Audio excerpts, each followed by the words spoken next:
I just had a second countdown. Now I'm going. Oh, now I'm live. Hey, it's Chris Grimm, and this is Deep Work Fast, and technology is not helping me. I had 2 countdowns. Maybe I've been live the whole time. I think I'm live now. Okay, great. Anyway, I'm Chris Grimm. Every week I do Deep Work Fast, and it's on Tuesday at 3 p.m. Pacific time. We drop a blog on Monday. On Tuesday, I talk to you about it. And then for the rest of the week, we share on social a whole bunch of links and tools and things to help you be your best in every role that you're in. Parent, partner, boss, employee, all of them. So the blog is how to stop living a half-hearted life, align your thoughts, feelings, and actions for a full fuck yes, happiness and success. I want you to have that. Easier said than done. So I want to continue to break that down. I got some feedback after last week, people saying, can you explain what coherence means again? Yes, I can. You can read that blog. Then today, I want to break down what it looks like in 3 roles that most of the people I coach are in. A partner of some sort, a leader, manager, boss, and a parent. So I'm going to break those down in a few minutes, what it looks like when you're in full coherence. But first, let's talk about what coherence actually is. So when we align our truth lives in our heart. Even though people are like, all my thoughts live in my head. Yeah, that's true.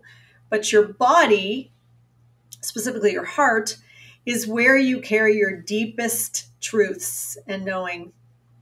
And then your thoughts, right, our heads, all day, every day, are doing lots of things. One of the main things is whatever situation you're in, what role you're playing, you're probably trying to solve problems. You're probably trying to interact with people on Zoom or in meetings, right? You're going through the motions of the day with a lot of thoughts, by the way, cognitive, conscious thoughts, and a whole bunch of subconscious thoughts that are also going on. Often, our deepest truth that we have and how we feel about things is not in alignment with our thoughts. And then we take action because all day, every day, right? We need to do stuff. We do things. We think about things, but we have to do it for it to come into physical reality and make things happen. And most of us get paid to make things happen. So we do things and say things. So think about this. You could know in your heart that you're not happy in the job that you're in. It doesn't feel good to you anymore. And so you know this is not it for the long haul. And so that's with you all the time. But your brain is engaging in getting it done. Just get it done. One more day, one more week, one more month, whatever it is. Oh my God, I got to go to that meeting. I got to prepare for the meeting. I got to do the things, right? So think about how those are out of alignment. That's called incoherence, right? Coherence would be when we could actually have thoughts that are aligned with our deepest knowing. And then we take action and have words that are congruent with that or aligned with it. When all of those things are in alignment, first of all, you would have less anxiety and stress because our body always is anchored to the truth, no matter what is happening. In fact, I had Heather put in the chat a YouTube video. If you've never heard of the late Dr. David Hawkins, he wrote a whole series of books. One is called Power versus Force. The video that I had her link there, thanks Heather, is called Truth versus Falsehood. Dr. Hawkins, one of the things that he did was he studied what's called applied kinesiology. Kinesiology is the functionality of our body and the reaction of our body to things. And so he tested very easily how people's body reacted when they told the truth versus when they did not tell the truth. So this was almost like doing a lie detector test, but you don't need a machine to be hooked up to tell you because your body keeps score. Your body always knows. And what he found out just from doing simple, you can watch the video, but I think it's pretty awesome. And it works. I've tried it. He had people like do an arm test, right? And when they were telling the whole truth, their deepest truth, they were strong. No one could push their arm down. And when they were telling a falsehood, so anything less than the full truth, think about that, right? Didn't have to be like a blatant, ugly lie. Anything less than full truth, they couldn't hold their arm up anymore. The same pressure was put on their arm and their arm went straight down. That is called applied kinesiology, when we test the reactions of our body to an idea, a medicine, an outside pressure, etc., and we allow the kinesiology of our body to tell the story. And so when we are in coherence, right, we are actually stronger mentally, emotionally, and physically. And that, of course, takes away all the stress and the anxiety that we often have, not to mention the resulting emotions and thoughts that we carry because we feel bad about what we did. So I don't want you to have that anymore. That's why I call this a half-hearted life, because I've been coaching people a long time. And what I find is when people are living out of alignment and working in a place where they can't be fully aligned with themselves, or in a relationship where they're not aligned, well, that takes a toll on us, right? It feels bad. And over time, we get kind of beat down. We lose confidence. We have things like imposter syndrome, or that lack of confidence becomes insecurity. And so then we start to actually, that shows up, right? We start to perform less well, and it impacts our relationship with the people around us, on our teams, our boss, our family members. So I don't want you to have that. So also in the chat, Heather has put the original blog that I just talked to you about. And then I'm also probably going to share with you, well, let's just look at the slides, and then we'll figure out the best way for me to link those so that they're available to you. I want to talk about what coherence looks like in 3 of the main roles that I mentioned, and we can go to the second slide. Thanks, Heather.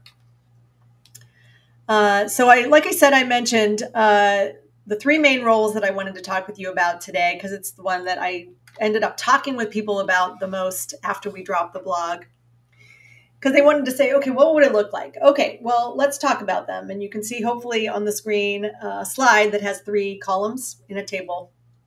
Not too fancy, sorry, but the ideas are the most important thing here. So if you are coherent in your partner relationship, so let's say you have a business partnership, or you have a romantic partnership, a marriage, a boyfriend, girlfriend, spouse, partner. Let's talk about what coherence looks and feels like.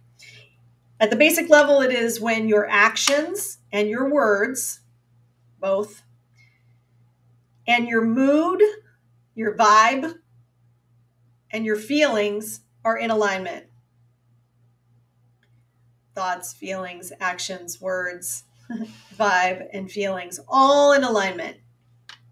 Which means you can't have many of those moments where your heart is saying one thing and your head is saying another. And that happens, right? And so we want to work to come into alignment, right? That means expressing yourself with clarity of thought, being authentic more often, versus, by the way, when you are demonstrating, let's say that you're angry, and then the person says, how are you? What are you doing? You're not okay. And you go, I'm fine. It's a great example, you guys. Happens all the time. That is incoherent. It's not true, right? That's you showing, demonstrating a mood, feelings, etc., and then using words that demonstrate that that is actually not true. So that's incoherent, right? That we don't want that. It causes confusion. It also sometimes creates that kind of people-pleasing mode that we go through, and both people end up being in it. And then we end up withholding real information. And the other person's supposed to guess? I don't know, try and figure out what we think. That is just a terrible way to operate. And it actually takes the joy out of our interactions. So let's try to minimize that. And also, when there's an actual conflict going on, we need to have a mindset that creates understanding, which means clarity of my thoughts, and I'm going to align with how I feel in my truth. And then my goal is for understanding and alignment. I want to resolve this conflict, because in coherent relationships, when we're both operating in our authenticity and we want to be happy and successful, then we don't want conflict to linger. We don't want that residue all the time. And I know I've done another deep work fast on this. Most people aren't really actually great at resolving things. We tend to live in that weird in between of like, if I speak my whole truth, well, we project a whole bunch of new conflict, or it's going to hurt their feelings, or there's 1,000 ways people rationalize not speaking their full truth. And so we live in the dissonance of that. We live in incoherence where we know deep in our heart what we really wish we could say or that we want to say, but we don't always deliver that message. And so this is asking you to do something a little different than that, which is before you have conflict, hopefully, you get into a more normalized pattern with your partner of being in coherence, like speaking your full truth, telling them that it feels scary to do that, because sometimes that actually helps the most, right? I'm a little scared to tell you this, but I feel like this. And so I think about it a lot. And if we were doing something that felt incoherence for me, it would look and feel like this. And then letting the other person respond to your full truth instead of holding that in for a really long time and being resentful, right? So we want to move out of that. So let's just talk about how this works as a leader. Lots of talking today. Okay. As a leader, coherence looks like, if you're the leader or if you know a leader, you could pass it on.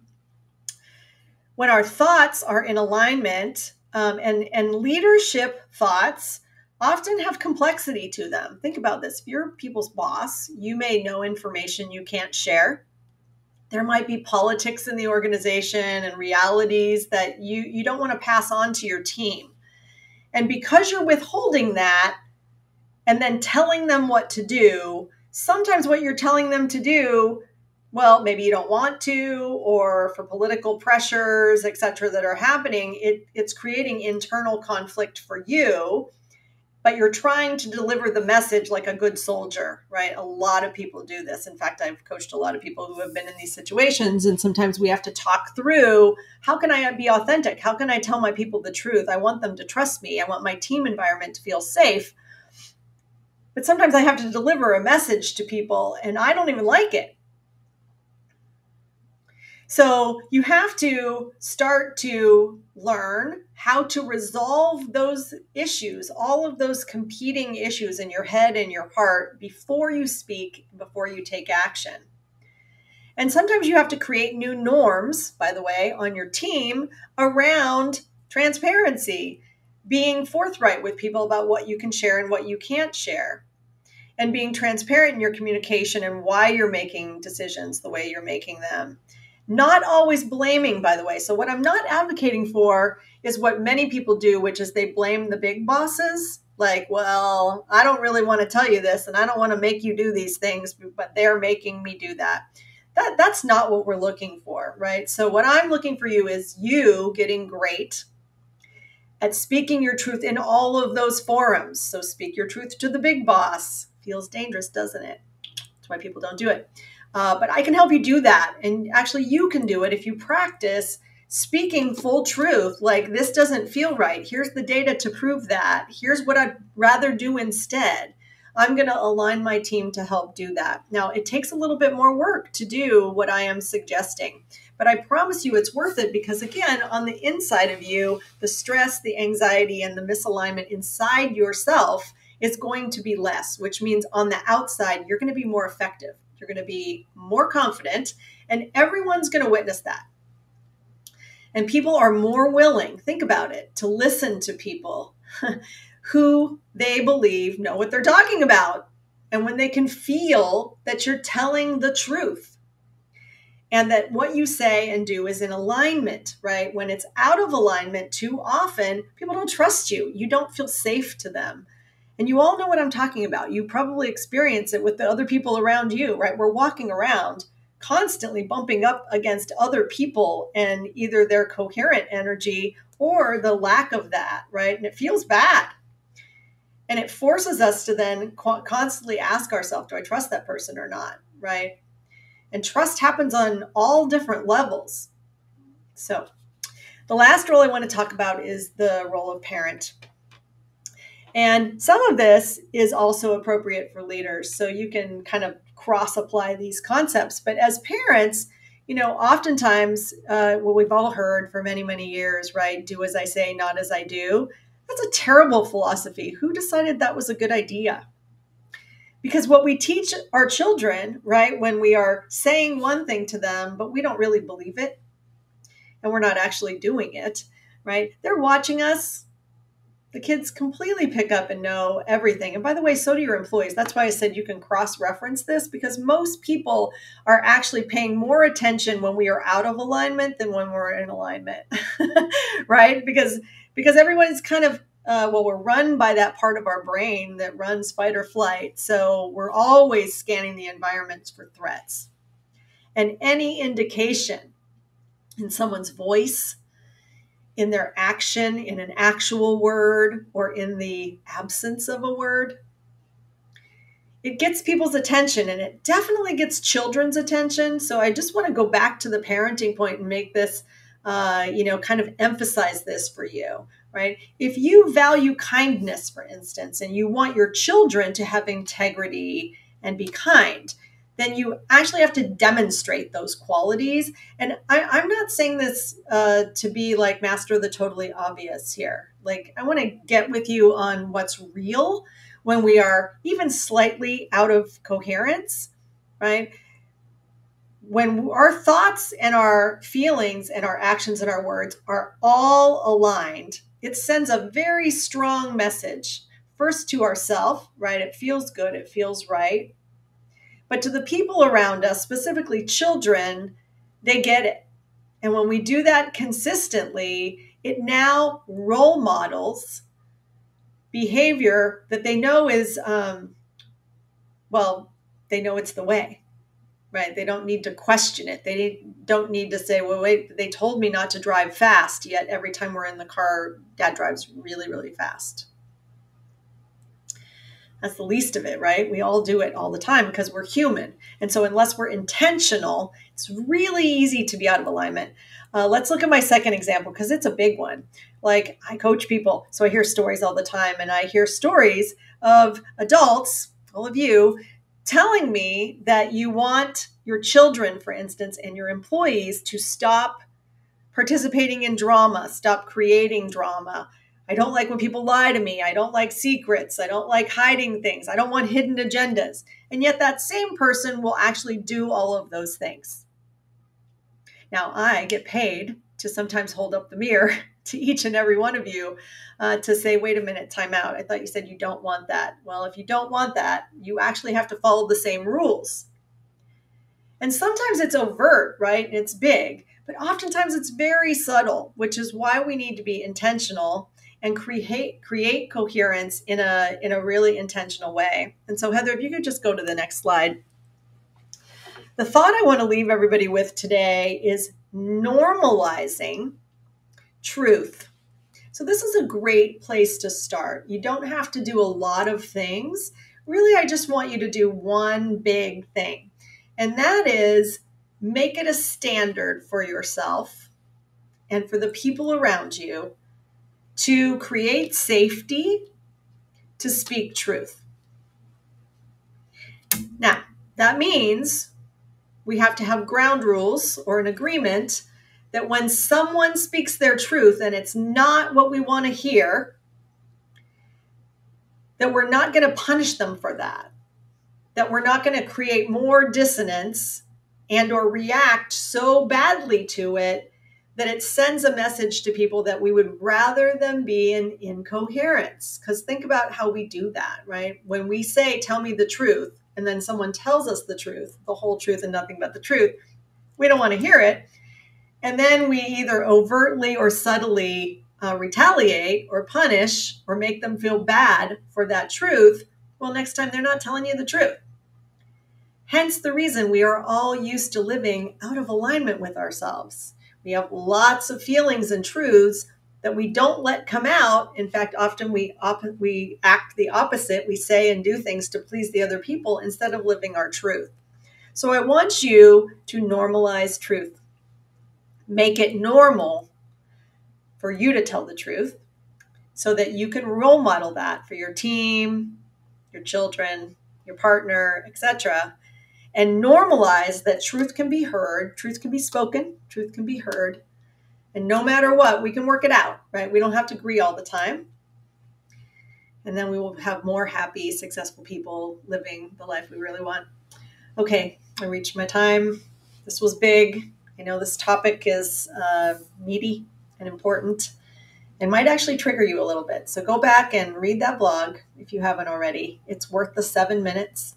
If you have any questions, let me know, and I'll find a way to get that roll slide out there for you. Okay, have a really great day, and I'll see you next week.